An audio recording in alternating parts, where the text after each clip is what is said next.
Shalom, ¿cómo están todos por allí? Perfecto, entonces vamos a comenzar la charla de hoy, continuando la clase anterior. En la clase anterior hablamos de Purim, hablamos del concepto de lo que significa ser judío, ser verdadero, ser fiel con la propia esencia de uno. Y eso tiene que ver con la Torá, con la perashá de la semana. Dice, Dios le habló a Moshe diciendo, habla a los israelitas, habla a los judíos y diles diga que me traigan una ofrenda, toma mi ofrenda de todo aquel cuyo corazón lo impulse a dar. Vaidaber Hashem el Moshe Lemor, Daber el Bene Israel, Vaikhu li truma, me'et kol ish asher idvenu libo tikhu. Entonces dice, no dice Vaikhu truma bishvili, no dice y tomen una ofrenda para mí. Dice, toma mi ofrenda, Vaikhu li truma, tomarán para mí una ofrenda.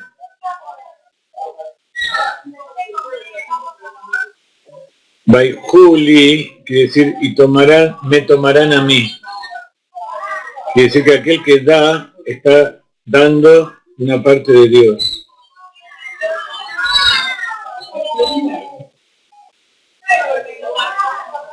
Está dando para Dios parte de Dios. Y es el concepto de la luz directa y la luz que vuelve. Luz yashar ve'or joser. Or yashar ve'or joser. Está la luz yashar, la luz directa de Dios que baja de lo alto y crea. Nos da vida, nos sostiene, nos hace existir. Y está la luz que vuelve. ¿Qué es esa luz que vuelve? ¿Algo que nosotros creamos? No, es algo que está aquí, nosotros lo devolvemos a ella. Revelamos algo que está aquí, está oculto y lo revelamos y eso significa que aparece de vuelta a la realidad. ¿Cuál es la realidad? Dios. Dice Rashi,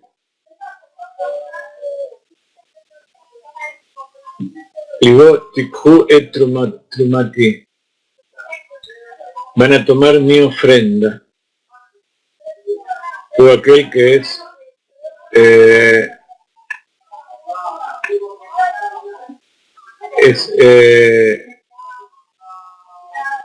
nadir, que es generoso, aquel que le gusta dar. Vaikhu truma, dice Lilishmi, para mí en mi nombre. Entonces no significa que yo tomo algo mío y porque soy bueno doy tzedakah, o porque soy bueno yo voy y doy parte para construir el templo sagrado, que es lo que está ordenando. No, yo voy a tomar algo que Dios me puso en mi mano para que se lo dé de vuelta a Él. Como cuando uno le enseña a un chico a dar. ¿Cómo le enseña a un chico a dar? Primero le da, le pone algo en su mano y le dice, a ver, vení, pongamos una moneda de tzedakah. Saco de mi bolsillo, tomo una moneda y pongo de tzedakah. Yo saqué de mi bolsillo. ¿Quién lo puso en mi bolsillo? Dios. El chico, cuando toma una moneda de su padre, siente que es de él, que Dios que el padre se lo dio. Y en general el chico tiende a guardárselo. Dice, es mío, yo no quiero darle a nadie. Pero hay que enseñarle que eso que tiene en la mano no es para que lo tenga, porque si no esa mano se transforma en una clipa. Cuando uno sostiene y acapara el dinero que Dios nos da, o cualquier otro bien, incluso el cuerpo, la inteligencia, todo lo que Dios nos da, uno lo toma con la mano y no lo abre, esa mano se transforma en una clipa, en una cáscara impura. ¿Cuándo se transforma en una cáscara pura? cuando libera aquello que está ahí adentro. Entonces, esto es un ejemplo de lo que es Klipat Noga. Klipat Noga significa que yo primero tenía la mano abierta y pude recibir. Lo tomé, pero lo tomé para saber dónde ponerlo. Eso es también importante. No hay que tirarlo al aire, sino hay que usar la mente y estudiar los preceptos y saber qué es lo que quiere Dios. Y así ponerlo. Entonces, esa mano se transforma en Kedusha, se transforma en algo sagrado. Y se transforma en una truma para Dios, una ofrenda para Dios. Uno lo abre y pone la tzedakah. Entonces, uno nunca tiene que abrir la mano y que esté vacía. Mientras esté la mano vacía, tiene que estar abierta. Cuando está abierta, puede recibir. Y cuando la recibe, la tiene que cerrar, pero no muy fuerte, solamente para que no se pierda lo que hay adentro. Porque eso, en cualquier momento, va a ser entregado a algún lugar. ¿Ok? Esos 5 dedos representan los 5 niveles del alma. Entonces todo el alma aferra a Dios y todo el alma entrega. Por eso dice, todo aquel cuyo corazón le impulse a dar. Su corazón son sus emociones, sus conductas, los impulsos del alma. Tienen que ser entregadas de manera tal que se muestre que eso es de Dios. Que la otra persona que lo recibe siente que Dios le está dando. No que es un regalo de un ser humano, porque los regalos de los seres humanos a veces ofenden. Lo que yo doy de tzedakah, a mí no me molesta recibir tzedakah, porque tzedakah quiere decir justicia. Si me toca a mí, es porque es justo que me haya tocado a mí. Pero como yo me siento que no soy merecedor de todo lo que Dios me da, por lo menos que no soy merecedor de recibirlo todo para mí, eso que Él me da para que yo lo dé. Y eso es lo que llaman Mesirut Nefesh del judío. Hay veces en que nos pasan cosas, pero nosotros no sabemos exactamente valorar eso que está pasando. Y recién una vez que pasó eso nos damos cuenta, en realidad, cuál era la importancia de lo que sucedió. Por ejemplo, en el Holocausto, que evidentemente fue una desgracia terrible para el pueblo de Israel y para toda la humanidad, no se vio la importancia que tuvo en el momento. La gente que estaba allí, como la rana que va tomando temperatura dentro de la olla, va subiendo la temperatura de a poco hasta que cuando se da cuenta ya no puede salir. Entonces, ¿quién es Jajam? Arroeta Nolad. ¿Quién es sabio? Aquel que ve lo que va a pasar de lo que a partir de lo que está pasando ahora. De todas maneras, también hay una enseñanza después del Holocausto, porque se vio la salvación de Dios. A pesar de la gran cantidad de gente que murió, judíos y no judíos, Dios salvó al pueblo de Israel y a la humanidad. Y tenemos que dar gracias de estar aquí hoy en día y poder pedirle a Dios que nos explique qué es lo que pasó. Y podemos entender. Pero sí tenemos que agradecer a Dios que con su bondad nos permitió sobrevivir y ser descendientes de todos aquellos que perdimos. En Purim también pasó eso. En ese momento, ¿qué es lo que sucedió? Un gran imperio, 127 naciones, estaban bajo el dominio de un rey tirano, despótico, pero que quería mantener contento a su pueblo. Y para seguir con la tradición de los reyes hizo un gran banquete, y en ese banquete invitó a los judíos.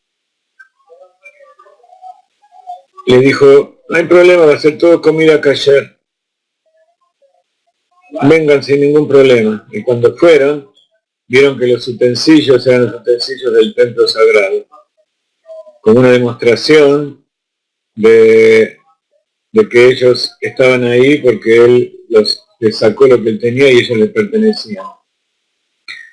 Entonces los grandes políticos de esa época, de cada pueblo, los grandes intelectuales, los grandes hombres de empresa, fueron al banquete para estar bien con el rey, pero Mordejai y aquellos que seguían siendo fieles a Dios y trataban de que exista el pueblo judío y siga existiendo en la tierra de Israel y que reconstruyera el templo, que iba a pasar luego de algunos años, ellos no fueron, no se doblegaron al decreto del rey.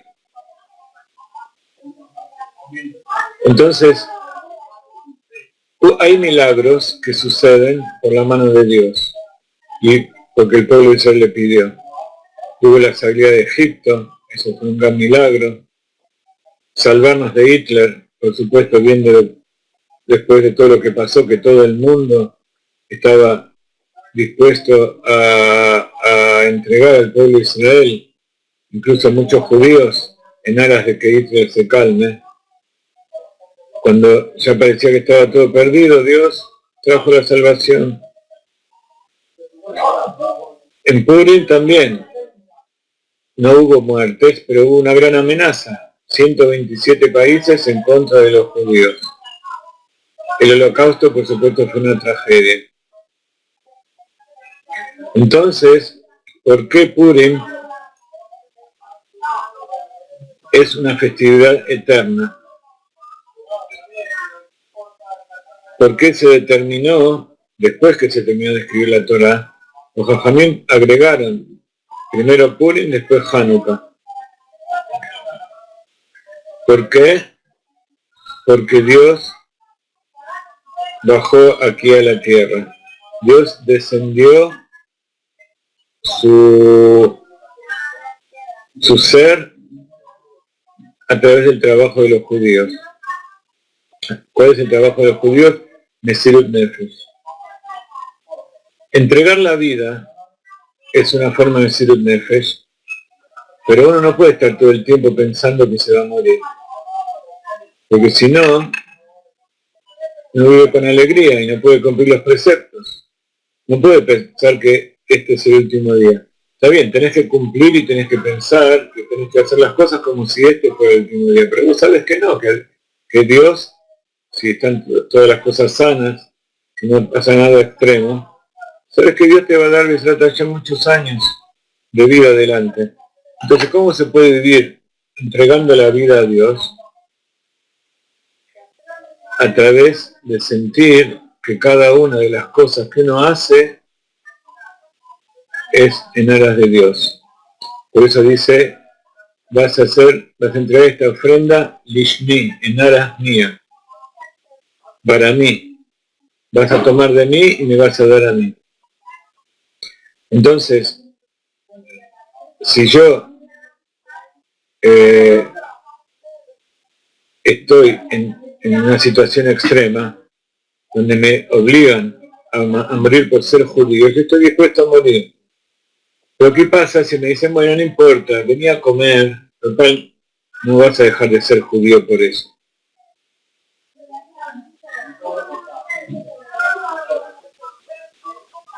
Yo no puedo estar un año entero pensando que mañana me matan. Pero sí, a lo mejor uno puede pensar que puede estar un año entero, quizás toda una vida, sin cumplir los preceptos. Entonces, al final, ¿qué es lo principal? ¿Que yo soy judío o que yo tengo que cumplir los preceptos? ¿Yo puedo ser judío sin cumplir los preceptos? ¿Puedo considerarme judío si yo no cumplo los preceptos? Y la respuesta es Yirah Betachtonim, una morada en los mundos inferiores. Dios me mandó a este mundo para que yo cumpla una tarea. Y esa tarea es que haga lo que tiene que hacer un judío. Y justamente el concepto de Yehudim empezó en Purim. Hasta ese momento se llamaba Bene Israel, hebreos, Israel. Incluso después que terminó que fueron exiliados a Egipto. Incluso después que se separaron de los dos reinos. y el pueblo y el reino de Yehudá fue el que se exilió en Babilonia. Hasta ese momento tampoco se llamaban Benei Yehudá. Se empezaron a llamar Yehudim porque el reino de Yehudá es el que quedó allí. Entonces a partir de ese momento se transformó en un concepto. No es suficiente vivir en la tierra de Israel. Se puede vivir en la tierra de Israel y no ser judío. Incluso hay muchos que vienen a Israel y dicen, bueno, yo a partir de ahora ya no necesito mostrarme como judío. No necesito tener barba, ni poner kipá, ni cumplir preceptos de Kashrut y Shabbat. Estoy en la tierra de Israel, estoy en mi país, ya nadie me persigue, ya no tengo que luchar contra los pueblos del mundo, no tengo que demostrarle nada a nadie. Y pasa eso. También pasa en el exterior, vivimos en democracia, vivimos hay un chiste que dice, cuando uno vive en Argentina o vive en Estados Unidos, dice, no, ¿por qué no cumplir los preceptos? Entonces te dice que vivimos en Rusia, que nos persiguen y nos obligan a hacer cosas que no queremos. ¿Qué es esto? ¿Irán? ¿Qué es un déspota? Cuando vienes a Israel, te dice, estás en Israel, ¿por qué no cumplís los preceptos? ¿Por qué no cumplís Shabbat? Dice que yo estoy en el exilio, que me están obligando a cumplir, estoy en Israel. No hace falta que cumpla nada, yo soy judío, soy israelí. Entonces, el asunto es ¿por qué Dios creó el mundo? ¿Para qué Dios creó el mundo? La Kabbalah se ocupa, en general, de lo que suponen que es la Kabbalah, cómo Dios creó el mundo, cuándo, con qué elementos, sefirot, mundos, y toda esa historia. Muy interesante. Tenemos que saber los elementos con que contamos. Lo más importante es para qué. Entonces, cuando yo sé para qué, sé qué elementos tengo que utilizar. Y sé qué cosas me sirven y qué cosas no me sirven. Como explicamos en la clase anterior, que Bereshit significa dos comienzos, dos Bereshit. ¿Para qué? ¿Y por qué? Entonces está dos principios, no como comienzo, sino dos motivos, dos objetivos. Uno es el judío que está acá en este mundo, el ser humano, o está la Torá. La Torá son los preceptos, la voluntad de Dios que está ahí. Pero en la Torá está escrito que está el pueblo de Israel. Entonces, ¿qué es primero, la Torá o el pueblo de Israel? Cuando uno entiende que Dios creó dos cosas a la vez, la Torá y el pueblo de Israel, se da cuenta que no hay diferencia. Que ser judío significa cumplir los preceptos. Y que si me matan, dicen, o seguís cumpliendo Shabbat, o dejás de cumplir Shabbat, o te mato. Entonces uno dice, ¿cuál es la opción? Si yo no cumplo los preceptos, me muero. Pierdo mi conexión con Dios. Y si yo me muero, me estás matando vos. No hay ninguna diferencia. O me muero por lo que hago yo, o me muero por lo que haces vos. Mi alma sale del cuerpo de las dos maneras. Entonces, la opción no es, eso le pasó a los Sanusim, le pasó en España, en Rusia, en todas las generaciones. Roma, Babilonia, Siria, los nazis. La gente pensaba que si se asimilaba a los pueblos del mundo, entonces iba a poder vivir. Se puede vivir si no se es judío. Se puede ser humano si no se cumplen los 7 preceptos. No existe. Dios creó al ser humano con un alma que viene a cumplir la tarea de cumplir lo que quiere Dios. Y Dios quiere que todos los pueblos cumplan los 7 preceptos. ¿Por qué? Porque eso sirve para que el mundo sea apto para la revelación de Dios, que eso es lo que Él quiere. El judío tiene que cumplir 613 preceptos para poder recibir esa revelación profunda y transmitirse a los pueblos. Si él no cumple eso, ¿qué diferencia hay si está vivo o está muerto? Entonces, ¿qué dice Hasidut? El judío, el ser humano, viene para vivir, viene para ser feliz, viene para disfrutar del mundo y hacer disfrutar a Dios. Entonces la opción no es si yo cumplo lo que dice Dios o me divierto. La opción es hacer las dos cosas. Porque si yo cumplo lo que dice Dios, entonces Dios me da felicidad y yo soy feliz porque sé que estoy haciendo lo que corresponde. Estoy cumpliendo con el plan de la creación. Si yo no sé que existe el plan de la creación, entonces hay adentro mío algo que me siente hacer vacío. Y cuando uno tiene Torah, ese vacío nos lleva a hacer cosas que a veces están mal. ¿Por qué está el drogadicto? ¿Por qué está el asesino, el mafioso, el ladrón? Todas esas cosas. Hay algo adentro suyo que lo mueve a hacer cosas que están mal, porque dice, acá hay algo que no funciona. Y entonces trata de perjudicar. Dice, yo estoy mal adentro, perjudico al exterior. No, la forma de hacer que uno esté bien no es perjudicar al otro, sino hacer que el exterior esté bien, hacer el bien a los demás. Entonces adentro mío se arregla todo. Si tomamos al peor delincuente del mundo y le mostramos cómo el mundo puede ser mejor si él es mejor, seguro que va a cambiar. Hoy leí un artículo acerca de una norcoreana que hace unos 30 años, justo en 1988 creo, puso una bomba en un avión de surcoreanos era una espía y una terrorista entrenada por Corea del Norte, por el abuelo creo, o el padre del que está ahora, puso una bomba en el avión para evitar que se hagan las Olimpiadas en Corea del Sur. No la evitó, pero fue atrapada y fue llevada a Corea del Sur a ser juzgada. Cuando fue allá la juzgaron y la declararon como pena de muerte. Hicieron juicio y declararon la pena de muerte. Luego, después de un año que estuvo presa, el presidente le dio un indulto y la perdonaron. ¿Por qué la perdonaron? Esa mujer hoy está viva, tiene más de 50 años y tiene hijos y vive en Corea del Sur. Por supuesto está muy protegida porque los norcoreanos la quieren matar. Eso está en los diarios de hoy de Argentina, lo leí. Pero es una historia que tiene mucho que ver con nuestra época.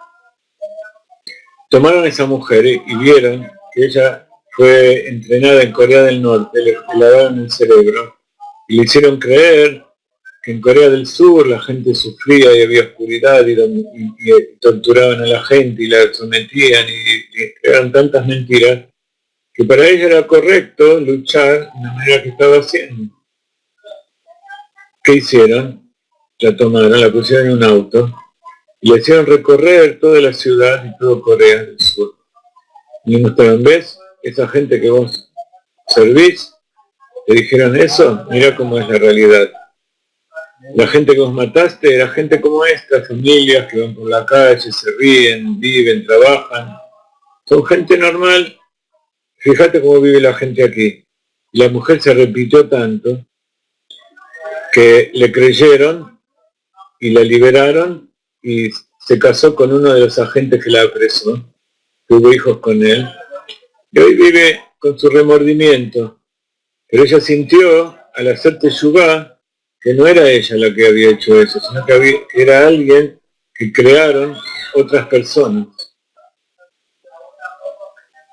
Entonces el mundo hoy mismo está mostrando que no se puede vivir de esa manera. Y ese es un ejemplo para los venezolanos, para los cubanos, para los iraníes, para todos aquellos que están sometidos por el tirano de turno. A veces el tirano está vestido de demócrata, no crean. No existe ningún país libre completamente. Pero sobre todo aquellos que están en tiranía y se quieren liberar y no tienen forma, tienen que saber, lo primero de todo es pedirle a Dios. Y saber que si cada uno hace lo que corresponde, a lo mejor hace falta que uno haga lo que corresponde. Incluso en Venezuela, la oposición no está unida. ¿Por qué no está unida? Porque interiormente ellos quieren que siga. Porque como no tienen un plan para que la cosa mejore, entonces lo mejor es estar del lado de los buenos mientras haya muchos malos. Lo bueno, lo importante es ser creativo y servir a Dios cuando está todo bien. Cuando están todos malos es muy fácil mostrar que uno es bueno. Pero allí, en Venezuela, uno de los opositores, y posiblemente todos, y hasta creo que Maduro y Chávez, son judíos. Hay uno que es judío en forma revelada, que es, ¿cómo se llama? Uno de los opositores que están ahí en Venezuela, Ardiles. Ardiles, ¿cómo se llama?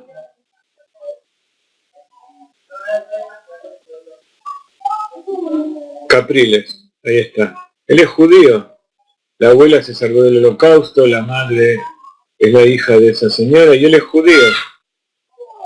No es culpa de él que se hayan casado y adoptado la religión católica, se querían escapar. Hay muchos judíos de la Segunda Guerra Mundial y que se escaparon y fueron a Sudamérica y se trataron de esconder y se casaron con no judíos y se hicieron católicos, como pasó con los que se escaparon de España.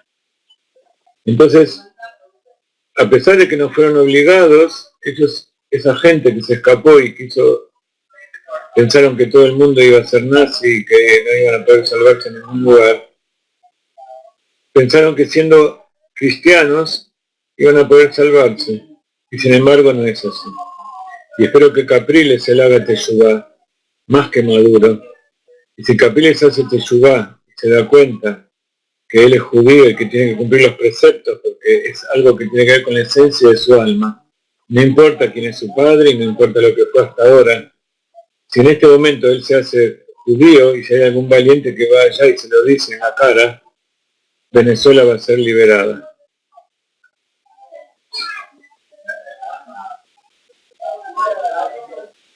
Eso porque está escrito en la Torá. Eso es porque pasó en Purim y pasó en todas las generaciones. Pero aparte, hay algo que también leí, y es que en Cuba, cuando Chávez fue a aconsejarse con Castro, al principio, cuando él venía, le dijo a Chávez, no te metas con los judíos. Si te metas con los judíos, perdiste. Y se metió con los judíos. Y eso no es nada raro, porque el Che Guevara e incluso Fidel, son todos judíos, está lleno de judíos Cuba hoy en día. Y no solamente Benega Nucin. Es sabido que la madre del Che Guevara era la prima de Ariel Sharon, el mismo apellido. No era Sharon, es un apellido que se inventaron. Ariel Sharon era un apellido bien ruso de Europa.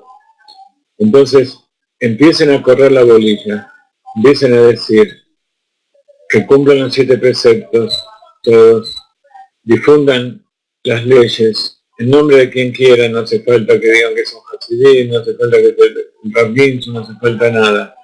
Empiecen a decir que el pueblo de Israel les dice que si cumple los 7 preceptos va a ser liberado, y con ellos todo Sudamérica, porque van a ser un ejemplo para las otras naciones. Eso es lo que quiere Dios.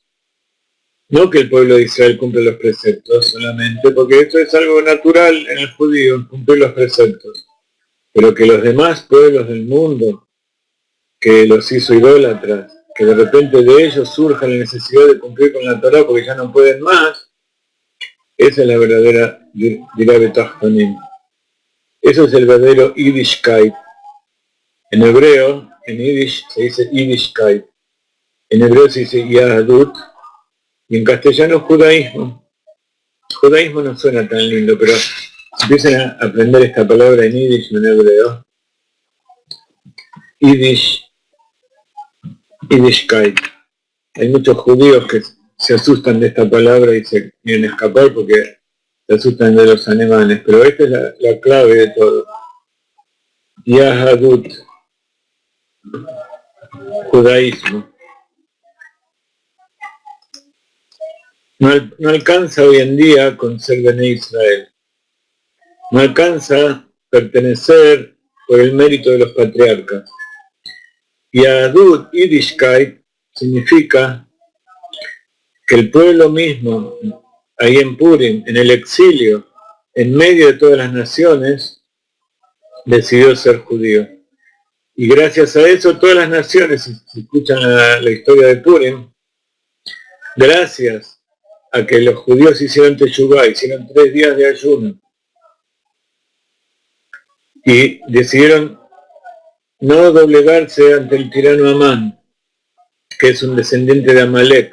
Amalek, ¿quién es? Aquel que enfría y que ataca por detrás, ataca nuestras partes débiles. Cuando vos sentís que hay algo que te molesta, que no te deja dormir, que no te deja hacer algo bueno, eso es Amalek. No pienses que vos sos malo. No, es algo que Dios puso. Todo lo hizo Dios. Dios lo hizo para que vos lo saques de encima. Y ahí vienen las 4 parashiot de esta semana. Esta es una semana que se llama, este Shabbat se llama, leímos Parashat Shekalim. Luego son las 4 semanas antes de Purim. Antes de Pesach. Parashat Shekalim, Parashat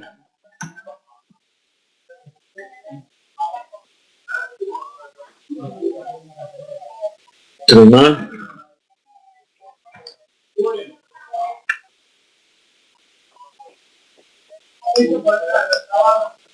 un segundito.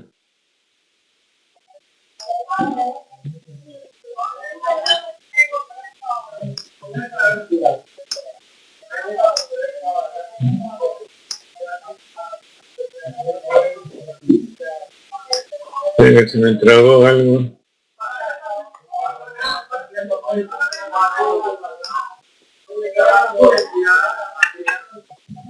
Parashat Zachor,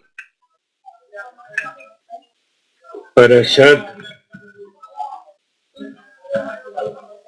Ajodesh,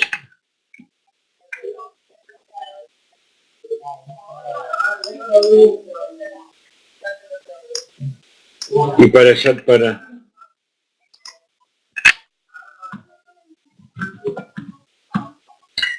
Ustedes saben que cada Shabbat leemos una porción de la Torah.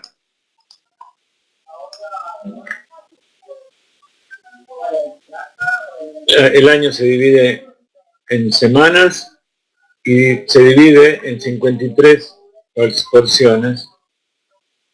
A pesar de que hay más semanas, pero como hay Shabbatot que caen las fiestas, que sería otra cosa, se divide en general en 53 porciones la Torah. Se lee una cada Shabbat, empezando por Parashat Bereshit, Noach, Lech Lechá, etc. Y así cada uno de los 5 libros de Moshe. Hasta la última Parashat Zot HaBrachá, donde se lee acerca de las bendiciones que Moshe le da antes de morir y la muerte de Moshe. Bendiciones y saludos a todos los que van llegando. Además de estas parashiot normales de cada semana, de la Parashat Shavua, cuando hay un motivo especial, por ejemplo en Rosh Chodesh, se lee una porción especial que habla acerca de eso. En Hanukkah, en las festividades, cuando un Shabbat cae en determinada festividad, se lee una porción especial aparte de la perashá de la semana. Entonces, se agarra una porción de la Torah misma que tiene que ver con lo que pasa en ese día. Por ejemplo, en los Jodes leemos todos los sacrificios, todos los korbanot especiales que se llevaban al templo sagrado cuando era Rosh Hodesh, el principio del mes hebreo, que, entre paréntesis, al que yo no estuve en la clase anterior, este miércoles a la noche es el primer día de Rosh Hodesh Adar. Hay 2 días de Rosh Hodesh. Uno es el 30 de Shvat, que es el primer día de Rosh Hodesh Adar, y después es el primero de Adar, que es el segundo día del Rosh Hodesh. ¿Ok? Cuando el mes anterior tiene 30 días, el número 30 es el primero del Rosh Hodesh, el día del mes siguiente. Entonces, cuando esa festividad cae en Shabbat, se lee una porción extra. En Hanukkah leemos acerca de cuando se inauguró el santuario del desierto, etcétera, etcétera.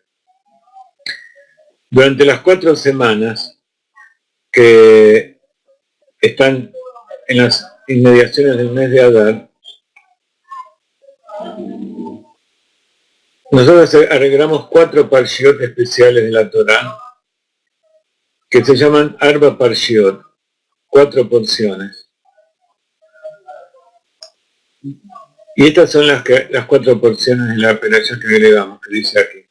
Una es la perashá Shkalim que leímos ayer a la mañana, en el Shabbat, Parashat Mishpatim. Y ahí se lee, cuando en la perashá Kitizá, cuando hagas el censo del pueblo de Israel, el censo se hizo a través de que cada uno dio medio shekel. Entonces por eso, antes de este Shabbat, se dio medio shekel o se dio trumá especial, además de toda la trumá, de toda la tzedaká que damos todas las semanas o todos los días, dimos una porción extra en memoria de esta perashat Shekalim, que rememora la orden divina de aumentar, de juntar medio shekel de cada uno del pueblo de Israel para hacer el censo.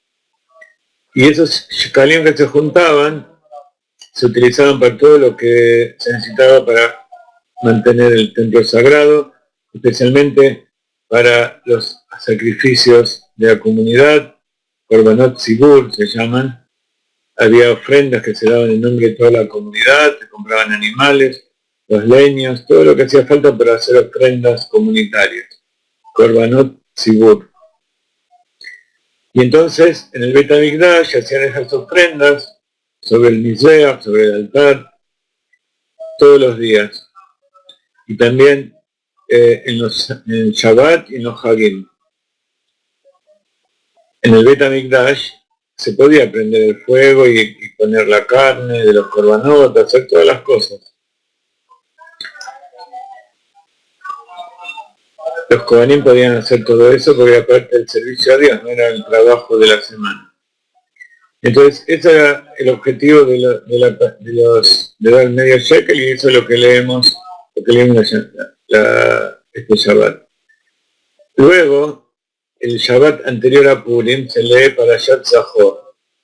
Dice la Torá que cuando el pueblo de Israel salió de Egipto y cruzaron el Yam Suf, el mar de los juncos, el mar rojo, que se separó en 2 partes, cuando salieron, cantaron y se alegraron, y cuando quisieron seguir el camino, vino de atrás los amalequitas y vinieron a hacer guerra.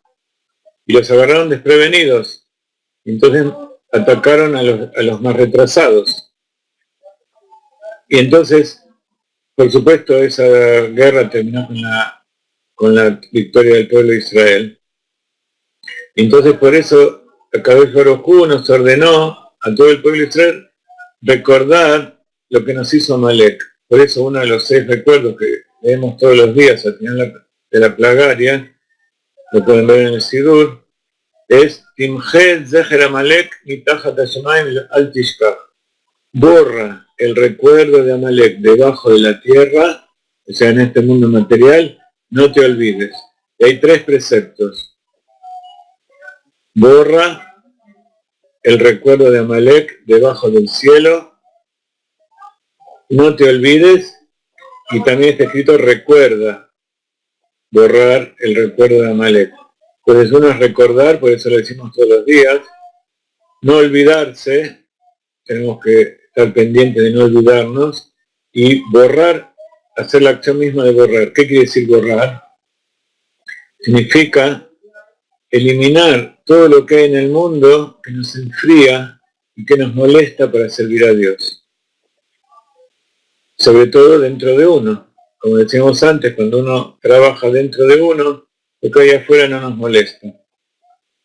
Una de las formas de borrar el recuerdo de Amalek en Venezuela es mostrarle a Maduro que él, si es judío, tiene que cumplir los 7 preceptos, y si no es judío, tiene que cumplir los 603, y si no es judío, los 7 preceptos. Entonces, él va a dejar de ser Amalek y hasta el pueblo puede perdonar de todo lo que hizo. Pero sobre todo, aquellos judíos que están allá y no se comportan como judíos, empezando, como decíamos antes, por Caprile, y puede ser que algunos de los otros opositores también sean judíos, que ellos sienten que están asimilados, pero el alma es el alma. No hay lo que hacer. Por más que hablen y digan lo que quieran y quieran creerse cosas, el alma que hay adentro es el alma que hay adentro. Y el alma viene cuando la persona nace de una madre judía o se convierte. Tercera, parashat para. Cuando la persona toma un objeto que estuvo en contacto con un muerto, o que también es un muerto, un judío, se vuelve impuro. Y para poder purificarse de la impureza de la muerte, tiene que pasar por un ritual especial que en definitiva es que viene un sacerdote y tira sobre él aguas que se llaman Mei Hatat, aguas del pecado, que ¿cómo se hace? Se toma las cenizas de la vaca roja, que las cenizas de la vaca roja se produce tomando una vaca roja, que hubo 9 hasta ahora, la 10ª la trae al Mashiach, y se quema junto con hisopo y con cedro y con tolachani, con rojo, con el hisopo, que es la planta más chiquita, y con el cedro, que es la planta más alta, el árbol más alto, y se quema, y de las cenizas se mezclan con agua, y el sacerdote le tira el agua a la persona impura y se hace pura, y el sacerdote que la tira se hace impuro. O sea, es algo que está por encima de toda lógica. Por eso se llama Hukat Apará. Es la ley de la Pará. Es el decreto de la vaca roja. No tiene ninguna explicación, pero es una demostración. Cuando una persona es impura, cuando siente que está desconectada de Dios, y entonces eso es la muerte. Pero cuando la persona siente que Dios está por encima de toda comprensión y entendimiento, entonces eso significa que hay una verdadera conexión. Y eso lo lleva a conectarse también con el entendimiento. Entonces eso significa volverse puro. Después de Purim se lee la Perashat Pará, y después viene la Perashat HaJodesh. Perashat HaJodesh se lee la porción de la Torá cuando los judíos salieron de Egipto.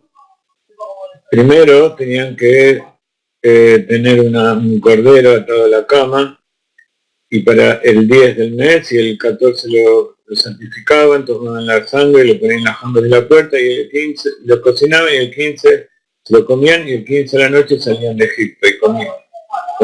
Y entonces después quedó la festividad de Pesach, que se recuerda comiendo matzot, que tenían que salir con masa sin leudar, puros, sin ningún hametz, sin ningún ego, y también la sangre del cordero era una señal de que ellos creían en Moshe, por eso se salvaron. Cuando el cordero, no un ser humano, la sangre de un ser humano está prohibido pensar siquiera. Por eso el cristianismo trata de deformar las cosas, pero es sangre de cordero, y el cordero es un animal, no es un ser humano. La sangre de los muertos y de los que fueron muertos por asesinos no es una expiación para nadie. No expía por nosotros. Cada uno tiene que expiar. Entonces cada uno tiene que tomar simbólicamente la sangre de ese cordero. ¿Cómo se hace? A través de saber las fechas. Entonces, para saber cuándo era el 10 de Nisan, el 14 y el 15, y hacer todo lo que corresponde para poder salir de Egipto, para salir de las limitaciones de este mundo, había que saber cuándo era el principio del mes. Entonces Dios le dijo a Moshe, decirle que cuando salga la próxima luna, cuando nazca la próxima luna, esa va a ser el primero de los meses del año, que es el mes de Nisan. Y por eso todos los años, el primero de Nisan, el Shabbat anterior, leemos Parashat HaJodesh, recordando este precepto. ¿Ok? Por eso todos los meses, cuando es Rosh Hodesh, es también un recuerdo de la salida de Egipto. ¿Y por qué leemos estas 4 porciones justamente en esta época? Y que tiene que ver, como vemos, con la época en que se lee cada una de estas partes. La Mishnah, ustedes saben lo que es la Mishnah, es la parte oral, lo que fue transmitido de generación en generación desde Moshe hasta nuestros días, y que cada generación fue agregando, explicando, revelando. En el segundo siglo más o menos después de la destrucción del templo, Rabbi Yudan así le escribió para que el pueblo no lo olvide, pero de todas maneras sigue llamándose Torah oral, porque no son los 5 libros de Moshe. La Torah escrita también son los 5 libros de Moshe, los profetas y las crónicas. ¿Ok? Es lo que se llama el Tanaj, la Torah escrita. La Torah oral es la explicación de cómo de ahí salen todos los preceptos y todas las cuentas, historias que no están escritas en la Torah escrita. Entonces, la Mishnah explica que esta tarea de reunir los medios shekel de todo el pueblo de Israel comenzaba el Rosh Chodesh Adar. Así que es una segulá para poder salir de las limitaciones y para tener sustento y en abundancia y salud,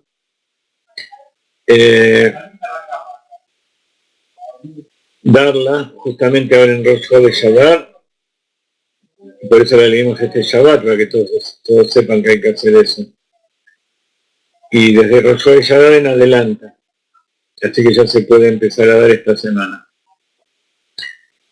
En la festividad de Purim, que viene después, nosotros festejamos la victoria sobre Amán Arrayá. No confundir con el man, que era el maná que caía en el desierto, que se escribe Memnun. Esto es Amán. Y 6 veces Amán es la palabra Rayá. ¿Ok? Porque tenía maldad en todo su corazón, en todas las 6 atributos, emociones de su corazón. ¿Por qué? Porque él quiso que todo el pueblo judío sea eliminado, exterminado. Dios no lo permita. Kola Yudim. Amán era de la descendencia de Amalek. 6 veces Amán, en la clase anterior explicamos este asunto. Si escriben en hebreo Amán, son 6 veces Arrayá. Es llamado Amán Arrayá.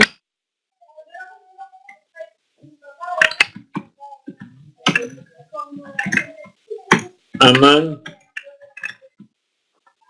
el malvado. Y se hace en la gematria, Amán es 95 y Arrayá es 575. Y 575 es 6 veces 95. ¿Y de dónde viene la maldad? La maldad viene del corazón, y el corazón tiene 6 atributos, que son el amor, el temor, la misericordia, la confianza, cada una de las 6 sefirot.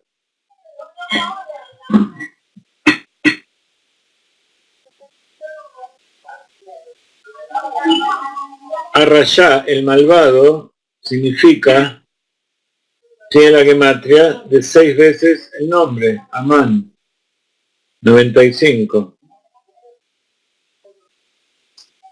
Confianza, agradecimiento o reconocimiento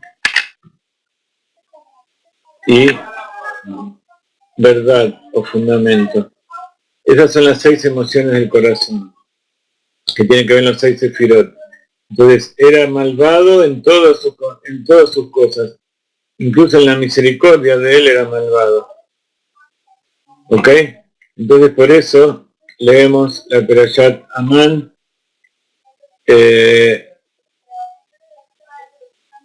Haga Purim, en la festividad de Purim. Entonces recordamos que Dios nos hizo triunfar frente al malvado. ¿Todo por qué? Porque